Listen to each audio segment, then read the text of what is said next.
Agaseke k'amakuru mu karere ngapfunduye muri Tanzania. Vice President wa Tanzania Dr. Philip Mpango asabye bakorwa ubushakashatsi hakamenyekana impamvu abasore mu iki gihugu bashishikajwe kujya mu nkundo n'abagore bakuze ibyo mu Rwanda bita bashugamame kuko ngo biteye inkeke. Ni igitekerezo uyu mutegetsi yagaragaje ko gikwiye kwiganwa ubushishozi kuko abasore batagishaka gukundana n'inkumi kandi ko hashobora kuba hari impamvu ifatika ibyihishe inyuma. Ikinyamakuru Mwana inshikirizwa abanyamadini bahise basabira hejuru igitekerezo cya Vice President bamwe banzura ko ikibazo ari uburere buke mu bana b'abahungu muri iki gihugu cyo mu burasirazuba bw'u Rwanda.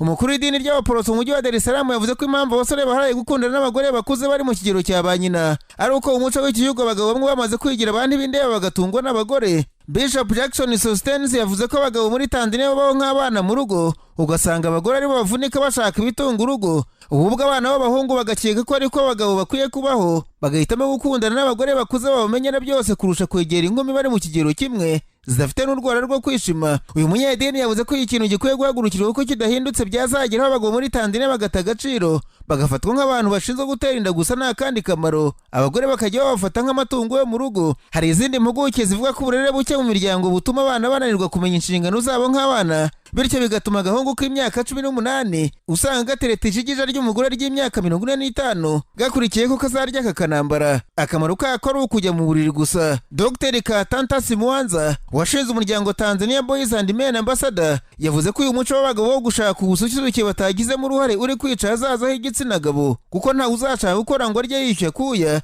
azajyemera agasanga n'abagore bangana na nyirakuruza agamije amaramuko ariko bizatesha agaciro umugabo wafatwa nk'umutwe w'urugo mu gihugu cya Tanzania kuko umugabo bagaburira nta uzemera ko umutwe azaba icyo ntazi. Abarebera ibintu hafi mu iki gihugu bavuze ko uyu muco w'ubwa ushobora gutera uburwayi bwo mu mutwe ndetse bamwe mu basore bakaba basigaye bahora barwaye ibirwara byandurira mu mibonano mpuzabitsina banduzwa n'abo bakecuru. Hari abandi bagaragaza ko ikibazo cy'ubushomeri mu rubyiruko nacyo kitoroshye, ubukene bubarya aba bagore bakuze bafite ibyo babashukisha bakabafatirana. Abanyamadini basabye ko buri wese ahaguruka akamagana uyu muco w'abasore womatanye n'abakecuru kuko nta hazaza h'igihugu kuko usanga abo bagore bakuze baba baranaciye imbyaro icyo bashaka arishimisha mubiri gusa. Nararanganije amaso ibinyamakuru byandikirwa muri Kenya, abanyamakuru bakiza amakaramu ku mpapuro barandika. Nkuraye nkomeje imbere y'imbaga ndetse n'imbere y'Imana isumba byose ko nazagutenguha.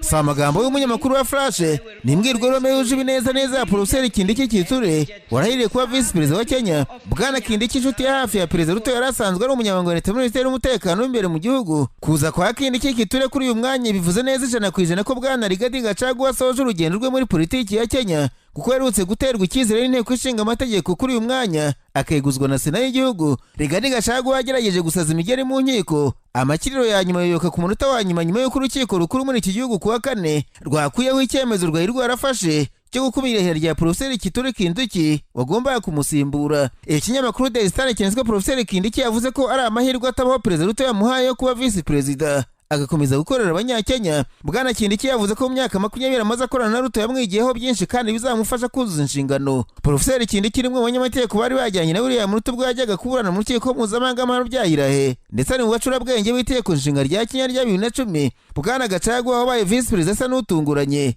Abasesenguzi bamushinja kudasoma ibitabo byanditswe n'abahanga bivuga kuri politike n'ubutegetsi nka 28 Laws of Power cyanditse Robert Greene kuko bamushinja ko yashaka kwereka abanyakenya ko ari ubabereye kandi kizira gushaka kuruta shobuja.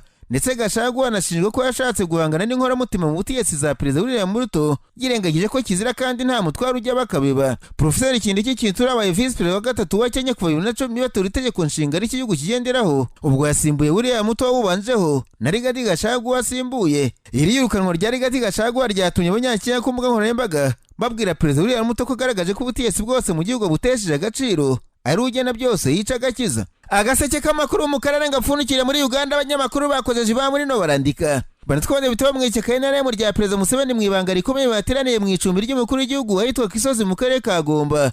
Abanyamakuru bavuze ko impamvu nyamukuru ari ukwiga ku mushinga w'itegeko riteganya imicungire y'igihingwa cya kawa. Uwo mushinga wageze mu nteko ishinga amategeko wigenza uza gukenera impingwa nubwo wagera ku ngingo isaba ko ikigo gishinzwe guteza imbere iki gihingwa ngengabukungu giseswa zibyara amahari. Ikinyamakuru Daily Monitor cyanditswe impamvu itegeko y'inama yabereye mu muhezo ari ugukanda no gukanga abadepite batashyigikiye igitekerezo cya Perezida Museveni cyo gusesa icyo kigo kabi karebererwa na Minisiteri y'Ubuhinzi n'Ubworozi. Abadepite bakomoka yitwa Buganda baravuga ko badakozwa ibyo gusesa icyo kigo ko bivuze ko ari gahunda ya leta yo kubakenesha kuko batunzwe na kawa barenga miliyoni 12. Ubwami bwa Buganda no bwaragurutse bushinyika amenyo bugaragaza ko icyo kigo Perezida Museveni akwiye kukireba akireba kuko ari ukototera ubukungu bw'Abaganda. Umuyobozi w'ikigo gishinzwe guteza imbere kawa yavuze ko atazi impamvu bashaka kukivanaho kandi ngo kinjiza akavugari k'amamiliyaridi y'amashiringi agasanga hari ikindi kibyihishe inyuma. Ubu nta kindi kivuga muri Uganda uretse uyu mushinga w'iteko ishyaka NRM rishaka kwitwaza ngo risese ikigo giteza imbere kawa, ariko abahinzi ndetse n'abadepite mu turere tweza kawa bose bagurutse ngo naho kizajya.